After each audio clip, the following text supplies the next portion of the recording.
former Georgia Congressman and Senator Cruz supporter, Jack Kingston, with me now. Congressman, thanks for the time. What do you make of this last 24 hours before Super Tuesday? Are candidates getting desperate, or are we still talking about some of the issues that matter most to potential voters? I think this is relevant, and I think it's just part of the drama that leads into any election. You don't have all the information up front, although I would say it's well known that he did use illegal aliens to build the Trump Tower. The New York Times, among other outlets, covered that thoroughly, and many of those Polish migrant workers never got paid. So, if you will, there have been articles on Mr. Trump's true stance on migrant labor, and I think it's relevant. I think the fact that he still won't release his tax and has this flimsy excuse about it being because of an audit. Well, why are you being audited all the time? But furthermore, there's nothing in an audit that says you can't release your tax returns.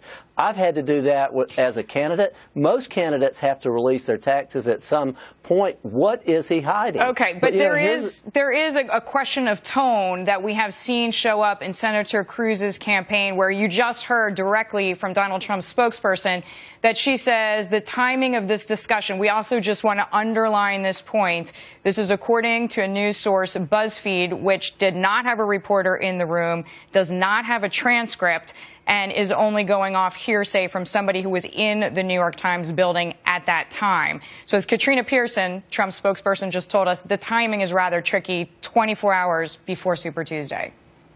Well, I think the reality is Super Tuesday is going to go right past for all of us. Mr. Trump will win some states, but Mr. Cruz is going to win a whole lot of delegates. He's going to be victorious in Texas. He's going to do well here in Georgia, and he's going to walk away from Super Tuesday with some votes, and then they're going to go on to Kansas and go on to Michigan and all the other states that are coming up in between now and Ohio and Florida on the 15th. So it's going to continue to be a knockdown, drag-out campaign, but that's why Ted Cruz has consistently attacked Rubio and Trump on their records, as opposed to these ad hominem attacks, which you are hearing, and they're silly.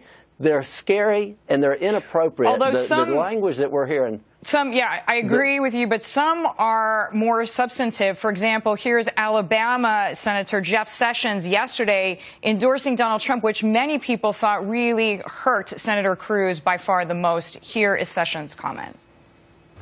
I think at this time, in my opinion, my best judgment, at this time in American history, we need to make America great again. Congressman, that endorsement prior to this point in the campaign, many people thought would go to Senator Cruz. What is going on? Well, you know, Senator Sessions is popular in Alabama. He's not known in Georgia. I don't think he's known in Mississippi or Tennessee. I don't see how a conservative like Mr. Sessions can overlook the fact that Mr. Cruz has given thousands upon thousands of dollars to Hillary Clinton and to John Kerry, Mr. Trump, excuse me, how he's given thousands of dollars to John Kerry and Hillary Clinton and Nancy Pelosi, how Mr. Trump is supportive of Planned Parenthood and how he's been pro-choice. So you think Senator Sessions just lost the plot for a minute? I think that Mr. Sessions reads polls very well, and most people have admitted long ago that Alabama is going to go to Trump, and I think that he wants to be on the right side. His endorsement. Yes, I don't think there's anything really spectacular about it. I like Senator Sessions a lot, but he's not a national figure, and I don't see him crisscrossing the country and talking about Trump. And he knows he can't sell Trump as a conservative. What he does is he has some disruption to him that is appealing. I want to burn Washington down. I want to turn the whole city upside down. People are so desperate to get Washington turned around, they're embracing that. But when they look at who is the conservative who's been doing that, and often as a lone wolf, it's Ted Cruz. All right. Although obviously not having that endorsement was a red flag to many. Former Georgia Congressman, we thank you so much. Jack Kingston with us there. Thanks.